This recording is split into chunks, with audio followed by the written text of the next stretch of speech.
अस्सलाम वालेकुम। इस टाइम हमारे साथ मौजूद हैं बाज़िल फ़िरदौस, अदाकार फ़िरदौस जमाल के साहबज़ादे। आपके इल्म में है कि फ़िरदौस जमाल साहब को कुछ दिन पहले कैंसर की तशख़ीस हुई थी और उनका इलाज इस वक्त जारी है।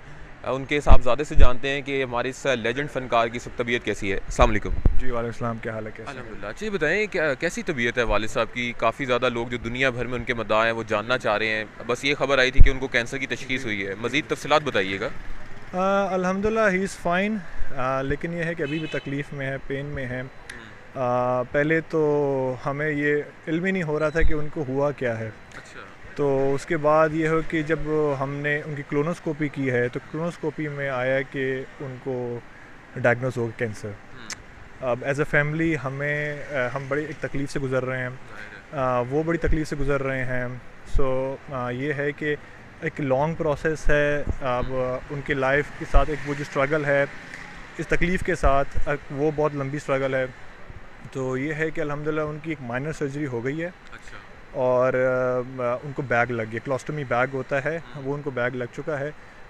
लेकिन ये है कि अभी उनकी रेडिएशन शुरू होनी है इंशाल्लाह आई थिंक 5 डेज़ में उनकी शुरू हो जाएगी। हुँ। उसके बाद साथ-साथ उनके बाद में कीमो शुरू होगी, फिर वो इंशाल्लाह रिकवरी के ऊपर ही है। अच्छा, डॉक्टर्स क्या कह रहे हैं? कितने परसेंट चांस है कि वो रिकवर कर जाएँगी? क्योंकि कैंसर ऐसा है जिसका इलाज तो मुमकिन है ही है। जी, जी, जी, तो जी। डॉक्टर्स क्या कहते हैं उनकी रिकवरी के हवाले से? हाँ, डॉक्टर सारे बहुत पुरुम्मीद हैं।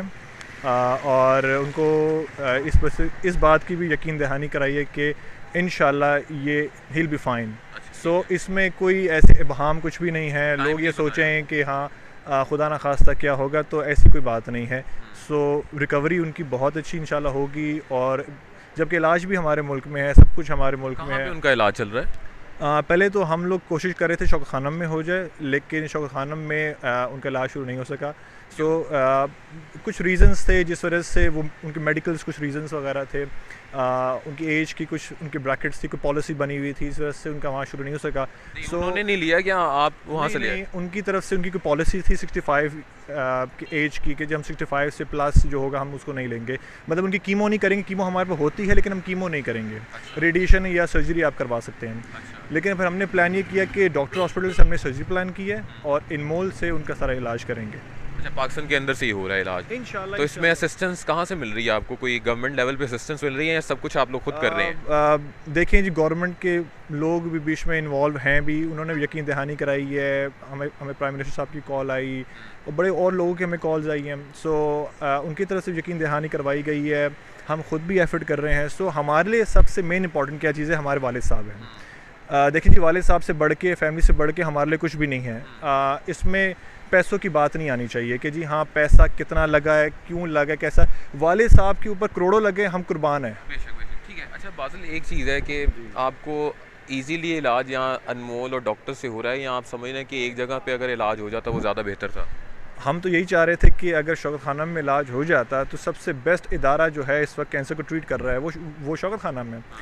लेकिन अगर वहाँ नहीं हो पा रहा किसी भी वजह से, तो आपको ये पता है कि पाकिस्तान में इलाज है हुँ। और बाकी और भी काफ़ी अच्छे हॉस्पिटल्स अच्छा, अवेलेबल चलें, हैं। एक आखिरी सवाल का जवाब दे दें। आपको prime minister of Pakistan Shahbaz Sharif की तरफ से गालिबन कोई चेक भी रिसीव होने लगा है, जी, कोई फाइनेंशियल एड आपको मिल रही है। जी, तो जैसा कि आपने कहा कि अगर शौकत खानम से इलाज हो जाता, यानी कि जी, एक ही हॉस्पिटल से, तो जी, ज़्यादा बेहतर था। जी, जी, तो इमरान खान साहब भी आर्टिस्ट को बड़ा जी, जी, लाइक जी, करते हैं। जी, जी, फिरदौस जमाल साहब की जी। यकीनन खिदमात के एतराफ़ हर हर बंदा करता है। तो जी, इमरान जी, खान साहब के नाम कोई पैगाम दे दें, वो तो सुन रहे होंगे शौकत जी। खानम में अगर इलाज हो जाए उनके कहने पे आपके वालिद का। देखिए, अब मैं बेसिकली इसमें शौकत खानम या इमरान खान की इसमें इन्वॉल्वमेंट का मैं ज़िक्र इसलिए नहीं करूँगा क्योंकि उनकी पॉलिसियाँ बन चुकी हैं। अब वो अच्छा। पॉलिसियाँ ये हैं कि वो किसी मिनिस्टर के लिए चेंज नहीं होती, किसी आम बंदे के लिए, आर्टिस्ट के लिए चेंज नहीं हो सकती। आप सेटिस्फाई हैं फिर? हमने बहुत कोशिश की कि हमारा इलाज वहाँ हो जाए। हमने इवन इमरान खान तक बात ये पहुँचाई थी हुँ। कि हमारा इलाज यहाँ होना चाहिए, शौकत खान। लेकिन उनकी पॉलिसी जो है वो 65 से ऊपर लेती नहीं है। हुँ। अब जब 65 से ऊपर पॉलिसी उनकी नहीं लेती, तो फिर हमें तो कोई और रास्ता ढूँढना है ना पाकिस्तान में, कोई और वे ढूँढना है। तो अल्हम्दुलिल्लाह पाकिस्तान में बहुत अच्छा इलाज और जगहों पे भी है। तो इनमोल बहुत अच्छा इदारा है, इस तरह कैंसर केयर और भी है। तो इस तरह आपके मुल्क में ये चीज़ें हैं। लेकिन ये है कि ऑब्वियसली वो एक्सपेंसिव हैं, वो चीज़ें इस तरह की हैं जो आम बंदे की पहुंच से बहुत दूर हैं। आप बेयर कर रहे हैं सारे अखराजात, ईजीली हो रहा है, या कुछ पैगाम किसी के नाम देना चाहेंगे आप? मैं इस वक्त पैगाम तो किसी के पे नहीं देना चाहूँगा, क्योंकि अल्हम्दुलिल्लाह हम फाइनेंशली इस काबिल हैं कि हम अपने वालिद साहब कर सकते हैं, लेकिन ये जो मुल्क के लिए उन्होंने सर्विसेज अपनी दी हैं, देखिए जी 40-45 साल उन्होंने इस मुल्क को सर्व किया एज एन आर्टिस्ट। तो पाकिस्तान को भी, पाकिस्तान के इदारों को भी ये इल्म है इस चीज़ का, गवर्नमेंट को भी इल्म है कि इस वक्त इनकी बहुत ज़रूरत है हमें। सो ये है कि हम बड़े, मैं शुक्रगुज़ार हूँ जितने भी इदारों में बैठे हुए लोग, गवर्नमेंट के लोग हैं, उन्होंने आउट ऑफ द वे जाके हमें कॉल की, पर्सनली कॉल की, और हर चीज़ की, फाइनेंशियल से लेके हर असिस्टेंस की उन्होंने हमें यकीन दहानी कराई है। और मरीम औरंगज़ेब के ख़ास तौर पे उनकी मुझे कॉल आई और उन्होंने बड़ी अच्छी लफ्ज़ों में उन्होंने हमारा पूछा, मेरे वालिद साहब का पूछा, और हर तरह से उन्होंने हमारी हेल्प करने की कोशिश की है। सो आई एम वेरी थैंकफुल कि गवर्नमेंट और बाकी इदारे इस चीज़ में इन्वॉल्व हैं और हमें हर लिहाज से हमें सपोर्ट कर रहे हैं। सो आई एम वेरी थैंकफुल। बादल, thank you so much. Thank you. और फिरदौस जमाल साहब की सेहत और उनकी ज़िंदगी के लिए लोग इस वक्त दुआगो हैं कि वो जल्द अज जल्द सेहतयाब हों, और इस वक्त गवर्नमेंट लेवल पर भी उनकी जो फाइनेंशियल असिस्टेंस है वो की जा रही है।